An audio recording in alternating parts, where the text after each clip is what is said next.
Ini dari Ibu Estariana. Beliau menanyakan, apa saja yang dapat kita lakukan untuk membuat anak tetap semangat dalam belajar jarak jauh? Kurang lebih seperti itu. Ya, orang tua kan menyekolahkan anaknya dengan harapan sekolah bikin anaknya pinter. Tiba-tiba COVID datang dan sekolah mengembalikan anaknya ke orang tua untuk belajar di rumah. Gimana supaya semangat? Itu sekali lagi, semangat itu motivasi. Ya. Nah, sekarang anaknya model apa? Bapak Ibu kan mengamati ya, anak-anaknya pasti beda-beda, senangnya beda-beda. Ada yang memang senangnya di rumah, baca buku, main game. Ya tadi bilangin deh, kalau kamu udah belajar, selesai. Nah, selesai belajar itu ada indikatornya. Kalau Bapak Ibu cukup detail mengikuti perkembangan pelajarannya, misalnya tanya jawab, atau tes bikin soal, tapi lembar jawabnya ditarik, gitu ya, dan nilainya bagus. Oke, maka motivasi imbalannya untuk dia semangat itu, imbalan itu harus sesuatu yang membuat dia semangat. Ada yang semangat nabung, kasih uang, ada yang semangatnya main game, kasih main game tambah, ada yang suka jalan-jalan atau suka sepedaan, dijanjikan sepedanya di-upgrade atau tambah aksesoris sepeda, atau mungkin selama dia pengen helm sepeda. Jadi dia minta, kita minta, dia minta, kita minta. Ini adalah teknik dari motivasi. Sampai waktu berjalan dan cukup panjang, misalnya dari anak SD kelas 1 sampai SMP, butuh waktu 6 tahun kadang ya untuk menanam cita-cita. Di mana cita-cita itu sampai jadi tujuan hidupnya. Purpose driven life. Hidup yang digerakkan oleh tujuan.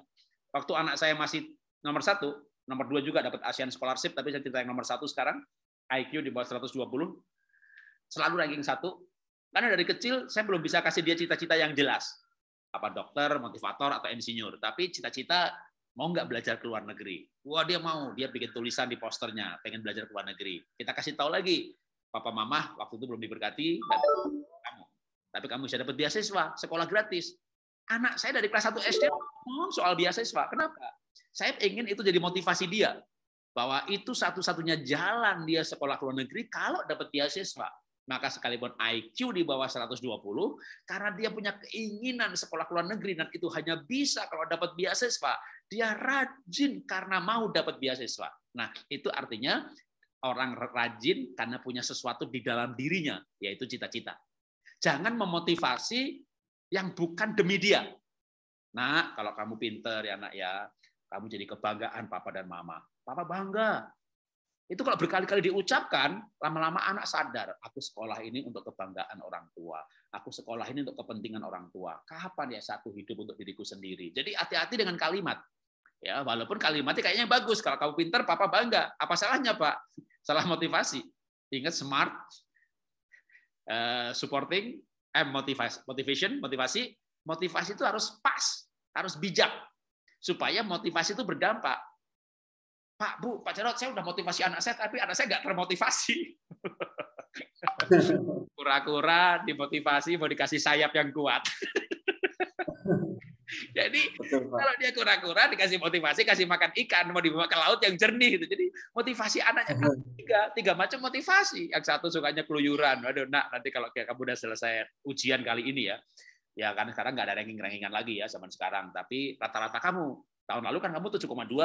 Kamu 7,5 aja deh. Kita pergi kemana ya? Gitu. Dia mungkin pengen ke puncak, pengen ke gunung, pengen ke curug, air terjun. Tergantung sukanya apa. Nah, motivasi itu harus berdampak. Kalau enggak, berarti kan salah motivasi. Jadi supaya anak semangat belajar, harus dimotivasi. Nah, sekarang lebih dalamnya motivasi apa yang membuat dia berdampak. Menurut saya, sebuah motivasi, kalau itu tepat, pasti berdampak. Nggak ada motivasi yang tidak berdampak. Ya, yang repot kan, anak saya tuh nggak pengen apa-apa. Ya. Dikasih duit nggak suka, main game nggak suka, suruh pergi sama temen nggak suka. Sukanya di kamar, liatin YouTube. Lah itu dia sukanya. Lihat di YouTube. Oke, dijanjiin internetnya diganti yang lebih kenceng kan gitu ya. Jadi pasti ada kesukaannya, pasti ada. Nggak mungkin enggak. Cari pasti ada. Kesukaan itulah yang dijadikan alat motivasi. Kecuali kesukaannya jelek ya. Wah, anak saya sukanya maling ya, Pak. Kamu nanti maling, mama yang jual. Jangan ya. Kalau kesukaannya berupa dosa jangan dipakai gitu ya. Tapi pasti ada. Manusia itu pasti ada sesuatu yang bisa dijadikan alat motivasi. Ya, Tuhan berkati.